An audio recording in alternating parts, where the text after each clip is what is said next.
എല്ലാവർക്കും നമസ്കാരം. പ്രസാദ് വൈദ്യർ, കരിന്ദ്ര മാന്ത്രിക വൈദ്യമഠം. 30/3/2025 ശേഷം ആണ് നമുക്ക് കണ്ടകശനിയുടെ രാശിമാറ്റം വരുന്നത്. അതിൽ കണ്ടകശനി, ഏഴരശനി, അഷ്ടമശനി അങ്ങനെയുള്ള ശനി ദോഷങ്ങളെ കൊണ്ട് നമുക്ക് അനുഭവിക്കേണ്ടി വരുന്ന ദോഷങ്ങളെ കുറിച്ചാണ് പറയുന്നത്. 3/6/2027 വരെയാണ് ഈ ശനി അടുപ്പിച്ച് നിൽക്കുക. അതിനുശേഷം 3 മാസത്തിന് ശേഷം നമുക്ക് രാശിമാറ്റം വരും. ഇത് ശരിക്ക് പിന്നെ അത് വീണ്ടും വക്രഗതി എന്നാണ് അതിൽ പറയാം. അത് വീണ്ടും തിരിച്ചു വരും. പിന്നീട് അത് 2027 10-ാം മാസം 20/10/2027 വരെ നമുക്കത് കണ്ടകശനി രൂപത്തിൽ തന്നെ ഉള്ള രാശിക്കാരുടെ കാര്യമാണ് പറയുന്നത്.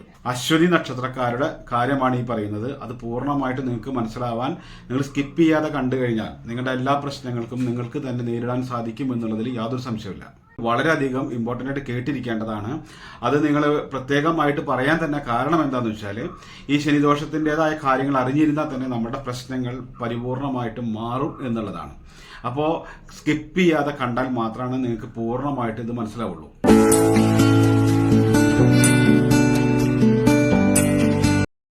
കണ്ടകശനി, ഏഴരശനി, അഷ്ടമശനി അങ്ങനെ ശനിദോഷങ്ങളെ കൊണ്ടാണ് ഏറ്റവും കൂടുതലായിട്ട് പ്രതിസന്ധികളും പ്രശ്നങ്ങളും വരാറ്.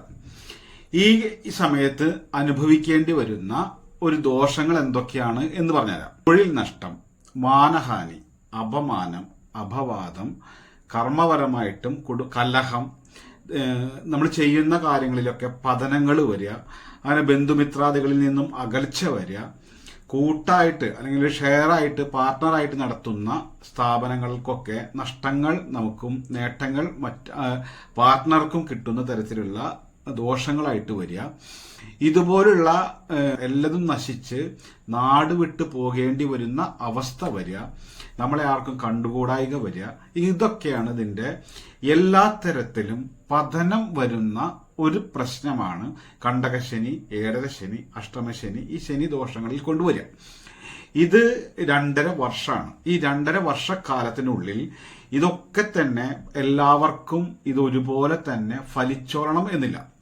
നിങ്ങളുടെ നക്ഷത്രം ഏതാണോ ആ നക്ഷത്രത്തിന്റെ വയസ്സിന് അനുസരിച്ചിട്ടുള്ള ദശകൾക്ക് വ്യത്യാസം ഉണ്ടായിരിക്കും.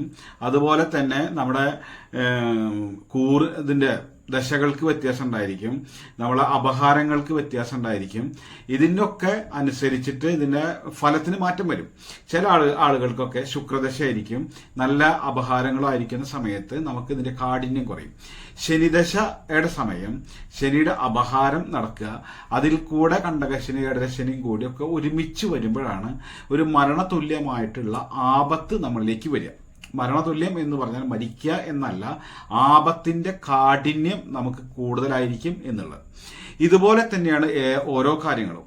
ഇപ്പൊ ഒരു കണ്ടകശനി വന്നു എന്ന് കരുതിയിട്ട് എല്ലാ വ്യക്തികൾക്കും അത് ഒരുപോലെ തന്നെ അത് ഫലിക്കില്ല എന്ന് പറഞ്ഞാൽ ഇതൊക്കെയാണ്.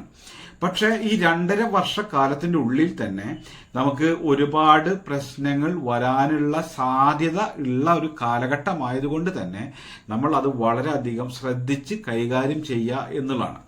ഇത് വളരെയധികം ശ്രദ്ധിച്ച് കൈകാര്യം ചെയ്യാന്ന് വെച്ചാൽ നമുക്കൊരു ആപത്ത് കാലമാണ്. അപ്പൊ സമ്പത്ത് ഇറക്കി കഴിഞ്ഞിട്ട് ബിസിനസ് ചെയ്ത് കഴിഞ്ഞാൽ നമുക്കൊരു പതനം ഉണ്ടാവും. അതുപോലെ തന്നെ നമ്മളൊരു ഓഫീസിലായിട്ട് ജോലി ചെയ്യുന്ന ഒരു സ്ഥലമാണ്, സമയമാണ്. അവിടെ നമ്മൾ മറ്റുള്ള പുതിയൊരു ജോലിക്ക് വേണ്ടി പരിശ്രമിക്കുമ്പോൾ എന്താണ് പ്രശ്നം ഉണ്ടാവുക വെച്ചാൽ ഉള്ളത് പോവുകയും ചെയ്യും, പുതിയത് കിട്ടും ചെയ്യില്ല.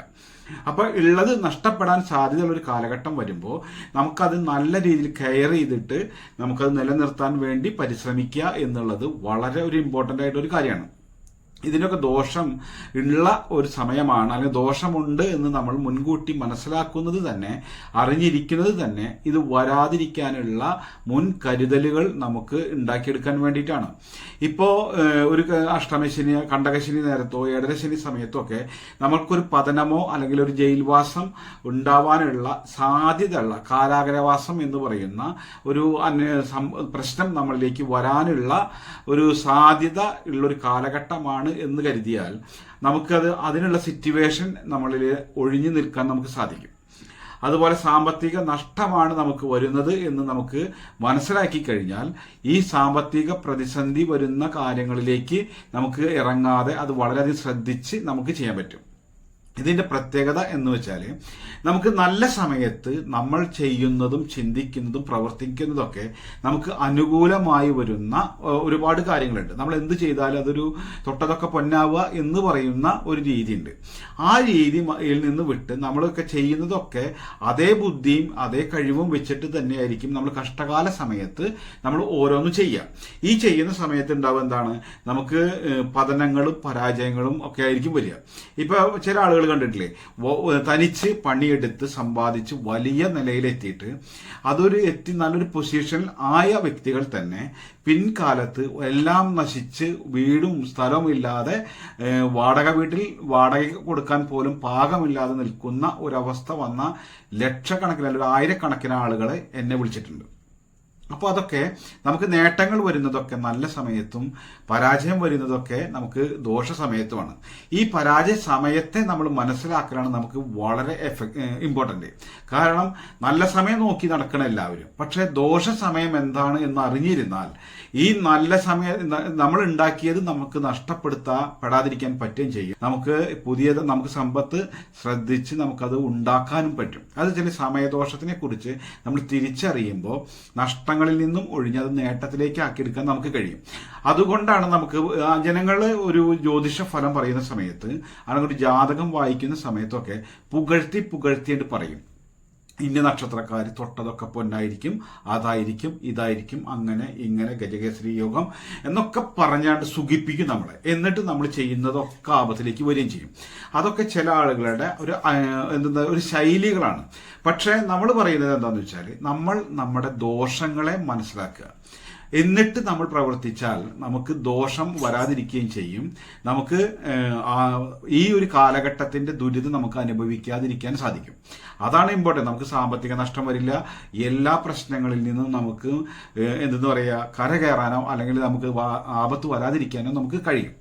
ഇതാണ് നമുക്കൊരു പ്രധാന ഘടകം. ചില ആളുകൾ കമന്റ് ഇടും, നിങ്ങൾ വെറും നെഗറ്റീവ് എഫക്റ്റ് മാത്രമാണ് പറയുന്നത് എന്നുള്ളത്.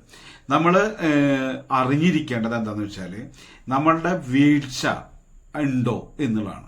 നമുക്ക് നല്ല കാലം വെച്ചെങ്കിൽ നമുക്ക് ഒരാൾ പറയണ്ട, നല്ല കാലത്ത് നമുക്ക് ജീവിതത്തിൽ ഉയർന്നു വരാലോ. അതൊരാൾ ഈ നല്ല കാലം എന്ന് പറഞ്ഞു തരണ്ട. കാരണം നല്ല കാലത്താണ് നമ്മൾ ഓരോന്ന് ചെയ്യുന്നതൊക്കെ നമ്മൾ രക്ഷപ്പെട്ടു വരികയുള്ളൂ.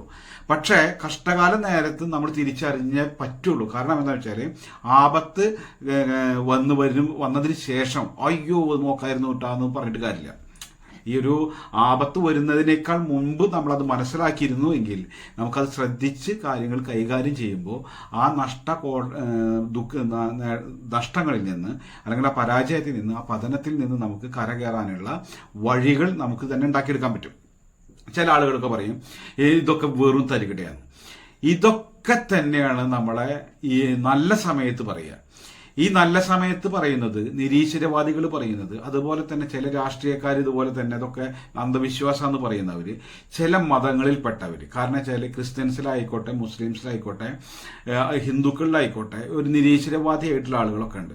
ഇവരൊക്കെ എല്ലാ തരത്തിലും പൊതുജനങ്ങളുടെ മുന്നിൽ ഒരു തരത്തിൽ ഇതൊക്കെ പൊതുജനങ്ങളുടെ മുന്നിലൊക്കെ ഈ അന്ധവിശ്വാസമാണ് എന്ന് പറഞ്ഞിട്ടൊക്കെ തട്ടിപ്പാണ്, തരികടയാണ് എന്നൊക്കെ പറഞ്ഞിട്ട് നടക്കുന്ന വ്യക്തികൾ അവരുടെ വീട്ടിൽ പ്രശ്നം വരുന്ന സമയത്ത് ഇവര് ഉസ്താദിന്റെ അടുത്തേക്ക്, പണിക്കരുടെ അടുത്തേക്ക്, മന്ത്രവാദിയുടെ അടുത്തേക്ക്, ഇവരെല്ലായിടത്തേക്കും പോകും.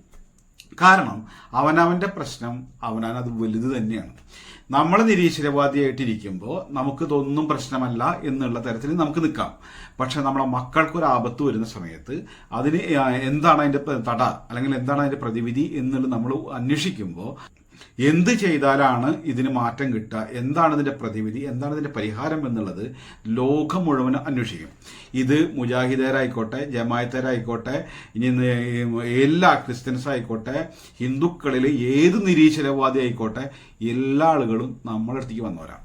കാരണം എന്താണെന്ന് വെച്ചാൽ പ്രശ്നത്തിന് ഉണ്ടാവുമ്പോഴാണ് നമ്മൾ ഓട്ടുക. കാരണം ഇതൊക്കെ അതുവരെയൊക്കെ നിരീശ്വരവാദി ആയിക്കോട്ടെ എല്ലാവരും പുച്ഛിക്കാനും കളിയാക്കാനും വരും. പക്ഷെ അവനവന്റെ വീട്ടില് ആപത്തോ പ്രശ്നം വന്നു കഴിഞ്ഞാൽ ഇതൊക്കെ ഒക്കെ ഓടും. കാരണം എന്താണെന്ന് വെച്ചാൽ ഈ ജ്യോതിഷ ഫലം പറയുന്ന ആളുകൾക്കൊക്കെ എന്താണ് ഒരു പ്രത്യേകത ഉണ്ട്. കാരണം വെച്ചാൽ ഇവർക്ക് ഒരു രാശിമാറ്റം വരുന്ന സമയത്തോ അല്ലെങ്കിൽ എന്തെങ്കിലും ഒരു സിറ്റുവേഷൻ വന്നെങ്കിൽ മാത്രമാണ് ഇവർക്ക് ഫലം പറയാനുള്ള ജ്യോതിഷം പറയാനുള്ള അവസരമുള്ളൂ. അല്ലെങ്കിൽ ഒരു വീഡിയോ ചെയ്യുന്ന ആളുകൾക്ക് അപ്പൊ എന്താണെന്ന് വെച്ചാൽ വ്യാഴമാറ്റം അല്ലെങ്കിൽ ചൊവ്വയുടെ മാറ്റം, അത് ശനിയുടെ മാറ്റം, അതുപോലെ ഓരോ ഗ്രഹങ്ങളുടെ മാറ്റങ്ങൾക്കനുസരിച്ചാണ് ഇതിന്റെ ഫലങ്ങളൊക്കെ നമുക്ക് മാറ്റി പറയേണ്ടതായിട്ടുള്ളൂ. അപ്പോൾ ഒരു പണിയില്ലാണ്ടിരിക്കുന്ന ആളുകൾ എന്ത് ചെയ്യുവെച്ചാൽ തിങ്കളാഴ്ച ഫലം, ഞായറാഴ്ച ഫലം, പിന്നെ ചൊവ്വാഴ്ച ഫലം, ബുധനാഴ്ച ഫലം, ഈ ഒരു ദിവസം കൊണ്ടൊക്കെ ഒരു നക്ഷത്രത്തിന്റെ ഫലങ്ങൾ പറഞ്ഞിട്ട് വീഡിയോ ഇടുന്ന കുറെ ആൾക്കാരുണ്ട്. അതൊക്കെ ഒരു ജീവിതമാർഗം എന്ന് പറയുന്നത് പോലെ എന്തെങ്കിലുമൊക്കെ പറയേണ്ട വെച്ചിട്ട് പറയാൻ വേണ്ടി ജ്യോത്സ്യന്മാരായിട്ട് ഇരിക്കുന്ന കുറെ ആൾക്കാരുണ്ട്. ഇതുപോലെ തന്നെ ജ്യോത്സ്യം തന്നെ ജ്യോതിഷത്തെ മൊത്തം കുറ്റം പറയും. ഇത് വശീകരണം ഉണ്ടോ, മറ്റതുണ്ടോ, അതുപോലെ തന്നെ ശത്രുസംഹാരം ഉണ്ടോ, ഒരാൾ വിചാരിച്ച് നമ്മളെ കൊല്ലാൻ പറ്റുമോ, ഇതൊക്കെ പറഞ്ഞിട്ട് കുറെ ആൾക്കാരുടെ സംശയങ്ങളും കത്തുവായിക്കലും കാര്യങ്ങളൊക്കെ കേട്ടുകൊണ്ട് മറുപടി പറയുന്നവരുണ്ട്. പക്ഷെ അവരുടെ അരയിൽ തപ്പി നോക്കിയാൽ ചിലപ്പോൾ ഒരു 150 അലസ് ഉണ്ടാവും. കാരണം പണ്ടത്തെ പ്രേംകുമാർ സിനിമയിൽ പറയണ എന്റെ പല സിനിമയിലും കാണിക്കേണ്ടത് പോലെ നിരീശ്വരവാദിനെ ആരെ തപ്പി നോക്കി വെക്കുമ്പോൾ ആകെ അലസാന്നുള്ളത്.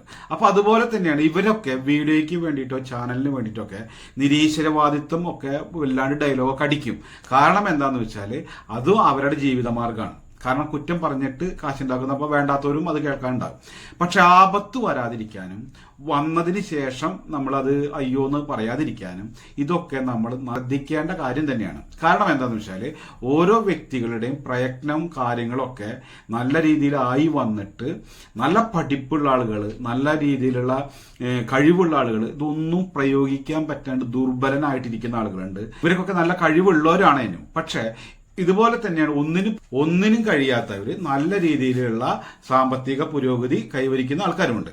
അപ്പോൾ ഓരോ വ്യക്തികൾക്കും ഓരോരുടെ കഴിവുണ്ടെങ്കിലും ആ കഴിവ് പ്രകടിപ്പിക്കാനും പ്രവർത്തിക്കാനും ഒക്കെ നമുക്ക് പറ്റുന്നതൊക്കെ അത് നമ്മുടെ ഒരു എന്താ പറയുക നല്ല സമയത്തിന്റെയും നല്ലൊരു കാലത്തിന്റെയും നല്ലൊരു ചിന്തയുടെയും ഒരു ഈശ്വരാനുഗ്രഹത്തിന്റെയും പിന്നിലാണ്. എല്ലാവർക്കും എല്ലതും സാധിക്കില്ല. പക്ഷെ പറ്റണത് ഓരോരുത്തരുടെ കുടുംബം നോക്കാനും ഓരോരുത്തരുടെ വഴികൾ ഉണ്ടാവാനും വേണ്ടി നമ്മൾ പരിശ്രമിച്ചേ പറ്റുള്ളൂ. ഈ ശനിദോഷത്തിന്റെ സമയത്ത് ഏഴരശനി, കണ്ടകശനി, അഷ്ടമശനി ഇതുപോലുള്ള ഈ ശനിദോഷ സമയത്ത് നമ്മൾ ചെയ്യേണ്ടത് കണ്ടമാനം പൈസ ചെലവാക്കിയിട്ട് കാര്യമില്ല. ഇതൊക്കെ ഏഴരശനി 7.5 കൊല്ലവും കണ്ടകശനി 2.5 കൊല്ലവും അഷ്ടമശനി 2.5 കൊല്ലാണ്. ഈ 2.5 കൊല്ലത്തിന്റെ ഉള്ളിൽ നമുക്ക് കർമ്മപരമായിട്ടോ കുടുംബപരമായിട്ടോ സാമ്പത്തികപരമായിട്ടോ എല്ലാ തരത്തിലും പതനങ്ങളോ മാനസിക സംഘർഷം, നമുക്ക് എപ്പോഴും അസുഖങ്ങൾ, ഇതൊക്കെ വന്നിട്ട് കലഹങ്ങൾ, ആർക്കും വേണ്ടാതെ വരിക, നമ്മൾ എന്ത് വിചാരിച്ചാലും നടക്കാതെ വരിക, ഇതൊക്കെ സിമ്പിളായി നടന്നിരുന്ന ഒരു കാര്യങ്ങളൊക്കെ ബ്ലോക്കായി നിൽക്കുമ്പോൾ നമ്മൾ ജ്യോത്സ്യന്റെ അടുത്തേക്ക് പോകും, അല്ലെങ്കിൽ ഒരു മാന്ത്രികന്റെ അടുത്തേക്ക് പോകും. ഈ മാന്ത്രികൻ ഇതുകൊണ്ട് കാശുണ്ടാക്കും. കാരണം എന്താണെന്ന് വെച്ചാൽ ഇതൊരു ഏഴരശനിയുടെയോ കണ്ടകശനിയുടെയോ ഒക്കെ സമയത്തിന്റെ ദോഷമാണെന്ന് അയാൾക്ക് അറിയുകയും ചെയ്യാം. അപ്പൊ അയാൾ പറയും ഇത് ആരെങ്കിലും ചെയ്തതാണ്, മറ്റൊരു കൂടോത്രം ചെയ്തിട്ടാണ് എന്നൊക്കെ പറഞ്ഞിട്ട് നമ്മളെ അതൊരു വലിയൊരു മാനസികമായിട്ട് നമ്മളെ പേടിപ്പിച്ചിട്ട് നമ്മൾ എന്തുകൊണ്ടാക്കും, അയാൾ അതൊരു പൂജയിലേക്കോ ഹോമത്തിലേക്കോ മാറ്റിയെടുക്കും. അതാണ് ഇതിന്റെ പിന്നിലുള്ള ഒരു തരികിട എന്ന് പറയുന്നത്. നമ്മളെ കാലക്കേടിനും ഇവര് ഹോമം ചെയ്ത് മാറ്റാമെന്ന് പറഞ്ഞ് നമ്മുടെ ആ മാനസിക ബുദ്ധിമുട്ടിനെ ചൂഷണം ചെയ്ത് പൈസ ഉണ്ടാക്കാനാണ് എല്ലാ ആളുകളും ഇരിക്കുന്നത്. ഇതിന്റെ പിന്നിൽ നിങ്ങൾ തന്നെ ആലോചിച്ചാൽ മതി. ഒരു ജ്യോത്സ്യൻ ഒരു ജ്യോതിഷം പഠിച്ച് 1 വർഷമായിട്ട് അത് അയാൾ സ്വന്തമായിട്ട് ജ്യോതിഷം നോക്കാനായിട്ട് ഇരിക്കുമ്പോഴേക്കും 1 കൊല്ലം ജ്യോതിഷം നോക്കാൻ തുടങ്ങിയിട്ട് 1 വർഷമാകുമ്പോഴേക്കും ആ വ്യക്തി പണിയുന്നത് 1 കോടി രൂപയുടെ വീടുകളാണ്. 1 കോടി രൂപയുടെ വീടുകൾ. അതെന്ന് വെച്ചാൽ അതിനേക്കാൾ വലിയ രീതിയിലുള്ള സെറ്റപ്പാണ്. കാരണം എന്താണ്, ഈ ജനങ്ങളെ പിപ്പിടി കാട്ടിയിട്ടും പേടി കാട്ടിയിട്ടും അവരത് മുതലെടുത്ത് അവരത് ഹോമത്തിന്റെയും കാര്യങ്ങളും പറഞ്ഞിട്ട് നമുക്ക് 30,000 40,000 ലക്ഷങ്ങൾ വരെ വാങ്ങിക്കുന്നത് കൊണ്ട് തന്നെയാണ് ഇവർക്ക് ഇതുപോലെ വീടുകൾ പണിയാൻ പറ്റുന്നത്. അപ്പോൾ അതാണ് ഞാൻ മുൻകൂട്ടി പറയുന്നത്. നിങ്ങൾ ഈ ഒരു കാലഘട്ടമാണ് നിങ്ങളുടെ പ്രശ്നം ഇതാണെങ്കിൽ നിങ്ങൾ ജ്യോതിഷത്തിന്റെ അടുത്ത് പോയിട്ടോ മാന്ത്രികന്റെ അടുത്ത് പോയിട്ടോ ഈ കാലക്കേടിനെ മാറ്റാൻ പറ്റുന്ന ഒരു പൂജയില്ല. അത് നിങ്ങൾ തിരിച്ചറിയുക. ഒരു ഹോമമല്ല. ഈ നമുക്ക് ചെയ്യുന്നത് എന്താ വെച്ചാൽ ഈ ശനിയിൽ നിന്നോ മറ്റ് ദോഷ സമയത്ത് നമുക്ക് പൈശാചികപരമായ ഒരു നെഗറ്റീവ് എഫക്റ്റ് നമ്മളിലേക്ക് ഉണ്ടാവും. ഈ ഉണ്ടെങ്കിൽ ഉണ്ടാവുന്ന വ്യക്തികൾക്ക് അനുഭവത്തിൽ വന്നെങ്കിൽ മാത്രം മതി. ഇതിപ്പോ ഈ നക്ഷത്രക്കാര് ഒരുപാട് പേരുണ്ടായിരിക്കും. ഈ കണ്ടകശനിക്കാർ ഒരുപാടുണ്ടായിരിക്കും, ഏഴരശനിക്കാർ ഒരുപാട് പേരുണ്ടായിരിക്കും. പക്ഷെ ഇവർക്കൊക്കെ തന്നെ ഇത് ഫലിച്ചോളണം എന്നില്ല. അതുകൊണ്ട് തന്നെയാണ് എടുത്തു പറയുന്നത്, നിങ്ങൾക്ക് അനുഭവത്തിൽ വരികയാണെങ്കിൽ മാത്രം നിങ്ങൾ എന്താണ് ചെയ്യേണ്ടത്? എള്ളുതിരി കത്തിക്കുക. എള്ളുതിരി കത്തിച്ചിട്ട് ഉഴിഞ്ഞിട്ട് വെക്കുക. അത് അയ്യപ്പന്റെ അമ്പലത്തിൽ പോയിട്ടാണ് കത്തിക്കേണ്ടത്. അപ്പൊ ഈ എള്ളും എണ്ണയും കൂടി കത്തുമ്പോൾ ഉണ്ടാകുന്ന പ്രകമ്പനം, ആ വൈബ്രേഷനാണ് നമുക്ക് ഈ നെഗറ്റീവിനെ, എഫക്റ്റിനെ ഒഴിവാക്കി കളയാൻ പറ്റുന്നത്. അപ്പോൾ നിങ്ങളൊരു ക്രിസ്ത്യാനി ആയിക്കോട്ടെ, നിങ്ങളൊരു മുസ്ലിംസ് ആയിക്കോട്ടെ, അപ്പൊ നിങ്ങൾക്ക് അമ്പലത്തിൽ പോയി കത്തിക്കാൻ ബുദ്ധിമുട്ടായിരിക്കും. അപ്പൊ എന്താണ്, നിങ്ങളുടെ ഇഷ്ടപ്പെട്ട ദേവന്റെ മന്ത്രം ജപിച്ചുകൊണ്ട് നിങ്ങൾ എള്ളുണ്ടാക്കി ഒരു കിഴി പോലെ ഉണ്ടാക്കുക. ഒരു കിഴി പോലെ ഉണ്ടാക്കിയിട്ട് എള്ളുതിരി എന്ന് പറയുന്നത് ഒരു സംഭവമുണ്ട്. ആ ഒരു ഇതിൽ തുണിയിൽ വെച്ച് കുറച്ച് എള്ളിട്ട് കെട്ടിയതിന് ശേഷം നമ്മൾ എന്താണ്, അതൊരു എണ്ണയിലോ വെളിച്ചെണ്ണയിലോ മുക്കിയിട്ട് അതൊരു ചിരാതിലോ ഏതെങ്കിലും ഒരു പാത്രത്തിൽ വെച്ച് അത് കത്തിച്ചിട്ട് നന്നായി നിങ്ങളുടെ ഇഷ്ടപ്പെട്ട ദേവനെ മനസ്സിൽ പ്രാർത്ഥിച്ചുകൊണ്ട് 8 തവണ ഒഴിഞ്ഞിട്ട് അത്, അല്ലെങ്കിൽ 21 തവണ, 11 തവണ, 16 തവണ ഒക്കെ ഒഴിയാം. ഇത് ഒഴിഞ്ഞിട്ട് നിങ്ങളത് വീടിന്റെ അകത്ത് വെച്ച് ഒഴിഞ്ഞിട്ട് വീടിന് പുറത്ത് നിങ്ങളത് കൊണ്ടുവയ്ക്കണം. എന്ന് വെച്ചാലും വീടിന്റെ മുറ്റത്തോ അല്ലെങ്കിൽ കൊണ്ടുവച്ചതിന് ശേഷം അത് കത്തിക്കഴിഞ്ഞതിന് ശേഷം ആ ചാരം കളഞ്ഞിട്ട് നമ്മളത് കഴുകിയിട്ട് അകത്തെടുത്ത് വെക്കുക. അത് ആഴ്ചയിൽ ഒരു ദിവസം വെച്ച് ചെയ്താൽ മതി. ഇതാണ് ഇതിന് ശനിദോഷത്തിന്റെ പ്രതിവിധി എന്ന് പറയുന്നത്. ഹിന്ദുക്കളാണെങ്കിൽ അയ്യപ്പ ക്ഷേത്രത്തിൽ പോയിട്ട് കത്തിക്കാൻ പറ്റുകയാണ് അങ്ങനെ ചെയ്യുക. അതല്ലെങ്കിൽ വീട്ടിൽ തന്നെ ഇതുപോലെ എള്ളുതിരി ഉണ്ടാക്കിയിട്ട് വീടിന്റെ അകത്ത് നിന്ന് ഒഴിഞ്ഞിട്ട് അത് വീടിന്റെ മുറ്റത്ത് നിങ്ങളത് കൊണ്ടുപോയി വെക്കുക. അതൊരു പാത്രത്തിലോ ചിരാതിലോ അങ്ങനെ വെച്ചിട്ട് ആക്കാം. അങ്ങനെ ചെയ്യുമ്പോൾ ഹിന്ദുക്കളാണെങ്കിൽ സ്വാമി ശരണമയ്യപ്പ എന്ന് പ്രാർത്ഥിച്ച് ചെയ്തേക്കാം. പിന്നെ അയ്യപ്പന്റെ മൂലമന്ത്രം അറിയുന്നവരുണ്ടെങ്കിൽ അതായിട്ടാവാം. ഇത് ചെയ്തു കഴിഞ്ഞാൽ സെറ്റായി. ഇനി ഇതിനേക്കാൾ വളരെയധികം പൈശാചികപരമായിട്ട് രോഗങ്ങളും ബുദ്ധിമുട്ടുകളും പ്രശ്നങ്ങളും വരികയാണെന്നുണ്ടെങ്കിൽ നിങ്ങൾ ഈ ഒരു സാധനമാണ് പോക്കിക്കേണ്ടത്. കിരിയാത്ത, പീനാറി, കുന്തിരീക്കം, വയമ്പ്, കർലകം. ഇത്രയും 5 കൂട്ട സാധനമാണ് നമ്മൾ വാങ്ങിയിട്ട് ഒന്ന് ചതച്ചിട്ടോ വെട്ടിയിട്ടോ വെച്ചിട്ട് അതിൽ നിന്ന് നമ്മൾ എന്ത് വേണം, സ്വല്പം എടുത്തിട്ട് ഒരു ചകിരി വെച്ചിട്ട് അതിലേക്ക് കണലുണ്ടാക്കിയിട്ട് അതിൽ വെക്കുക. ആ പുക നമ്മൾ വീടും പരിസരം വൈകിട്ട് 6:30 നേരത്ത് ചെയ്യണം. സൂര്യൻ അസ്തമിക്കുന്ന സമയത്തിനേക്കാൾ മുമ്പ് വേണം ചെയ്യാൻ. ഇത് വീടും പരിസരം പുകച്ചാൽ പൂർണ്ണമായിട്ടും പൈശാചികത പോവും. ഈ പുക എന്ന് പറയുന്നത് നമ്മൾ നെഗറ്റീവ് എഫക്റ്റിനെ കംപ്ലീറ്റ് കളയുന്നതാണ്. ഇപ്പോൾ വയമ്പ് നിങ്ങൾക്കറിയാം, പീനാറി അറിയാം. പീനാറി എന്ന് പറഞ്ഞാൽ കുട്ടികൾക്കൊക്കെ അരച്ച് തൊടിയിക്കല്ലേ, വയമ്പും പീനാറി അറിയാം, കിരിയാത്ത അറിയാം, ദുരീക്കം. ഇതൊക്കെ കൂടിയാണ് 5 കൂട്ടം സാധനങ്ങളാണ്. ഈ ഇതെന്ന് വെച്ചാല് പഞ്ചഭൂതങ്ങളിൽ നിന്നും വരുന്ന പൈശാചികതയെ പുകച്ച് പുറത്ത് കളയാൻ പറ്റും. രോഗാണുക്കളുടെ ദോഷം, ചില അണുബാധ ഉണ്ടെങ്കിൽ അത് പോവും. പൈശാചിക നെഗറ്റീവ് എഫക്റ്റ് കംപ്ലീറ്റ് പോവും. ഈ ഒരു കാര്യം നമ്മൾ കൂടി ചെയ്തു കഴിഞ്ഞാൽ നമുക്ക് ഈ സമയദോഷത്തിന്റെ ഏഴരശനി, കണ്ടകശനി, അഷ്ടമശനിയിൽ നിന്നും വരുന്ന ശനിദോഷ പീഡകൾ കംപ്ലീറ്റ് പോവും. ഇത് ശനി ദശയായിക്കോട്ടെ, ശനിയുടെ അപഹാരം ആയിക്കോട്ടെ, ഈ പ്രകൃതിയിൽ നിന്നുമാണ് നമുക്ക് ഇതൊക്കെ എഫക്റ്റ് ചെയ്യുക. ഈ എഫക്റ്റ് ചെയ്യുന്നതിനെ അതിനെ ഒഴിവാക്കാൻ തന്നെ ഇതുപോലത്തെ പ്രതിവിധിയുണ്ട്. ഈ ഒരു പേരും പറഞ്ഞിട്ടാണ് നമ്മളെ ഇവരൊക്കെ പൈസ ഉണ്ടാക്കുന്നത്. ഈ പൂജാരിമാരും മാന്ത്രികരും ഒക്കെ നമ്മളെ ചൂഷണം ചെയ്യുന്നത് ഈ ഒരു പേരിലാണ്. കാരണം എന്ന് വെച്ചാൽ ബാധ ഉണ്ട്, പ്രശ്നങ്ങളാണ്. ഈ പ്രശ്നം വരുന്നത് ഈ ഒരു കാലഘട്ടം, നമുക്ക് സമയദോഷം വരുമ്പോൾ നമുക്ക് എല്ലാ കാര്യങ്ങൾക്കും പ്രതിസന്ധികൾ ഉണ്ടായിരിക്കും. ആ പ്രതിസന്ധിയെ ആണ് മുതലെടുത്തുകൊണ്ടാണ് ഈ കാര്യങ്ങളൊക്കെ ചെയ്യുന്നത്. അപ്പോൾ നിങ്ങൾക്ക് ഈ പ്രശ്നങ്ങളൊക്കെ അനുഭവത്തിൽ വരികയാണെങ്കിൽ ഈ പ്രതിവിധികളൊക്കെ ചെയ്തു കഴിഞ്ഞാൽ പൂർണ്ണമായിട്ടും പിന്നെ നല്ലതുപോലെ ഭഗവാനെയൊക്കെ ഈശ്വരനെയൊക്കെ പ്രാർത്ഥിക്കുക.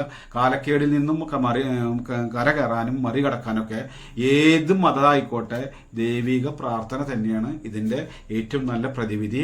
അപ്പോൾ ഏത് മതക്കാരാണെങ്കിലും അവരവരുടെ മതവിശ്വാസത്തിനനുസരിച്ചിട്ടുള്ള പ്രാർത്ഥനകളും കാര്യങ്ങളൊക്കെ ചെയ്യുക, അനുഷ്ഠാനങ്ങളൊക്കെ പാലിക്കുക. ഇപ്പോൾ മുസ്ലിംസ് ആണെങ്കിൽ നിസ്കാരം കാര്യങ്ങളൊക്കെ ഉണ്ടാവുക, ക്രിസ്ത്യൻസ് ആണെച്ചെങ്കിൽ ഇതുപോലെ തന്നെ പള്ളിയിലും കാര്യങ്ങളൊക്കെ പോവുക, കൊന്തെത്തിക്കുക, പ്രാർത്ഥിക്കുക. ഹിന്ദുക്കളാണെങ്കിൽ അവരവരുടേതായിട്ടുള്ള ഉപാസനയോ അല്ലെങ്കിൽ മന്ത്രജപങ്ങളോ നാമജപങ്ങളോ ക്ഷേത്ര ദർശനങ്ങളോ ചെയ്യുക. ഇതിലൂടെ തന്നെ നമ്മുടെ കുടുംബം സന്തോഷവും സമാധാനവും ഐശ്വര്യവും എല്ലാം ആവും എന്നുള്ളതിൽ യാതൊരു സംശയമില്ല. വൈദ്യം, ജ്യോതിഷം, മാന്ത്രികം എന്നുള്ള വീഡിയോകളാണ് നമ്മൾ അപ്ലോഡ് ചെയ്യാറ്. ആദ്യമായിട്ടാണ് നമ്മുടെ ചാനൽ കാണുന്നത് എന്നുണ്ടെങ്കിൽ ചാനൽ സബ്സ്ക്രൈബ് ചെയ്യുക. ആ ബെല്ലൈക്കൺ അമർത്തി കഴിഞ്ഞാൽ വിരൽ തുമ്പിലുണ്ടായിരിക്കും വൈദ്യർ.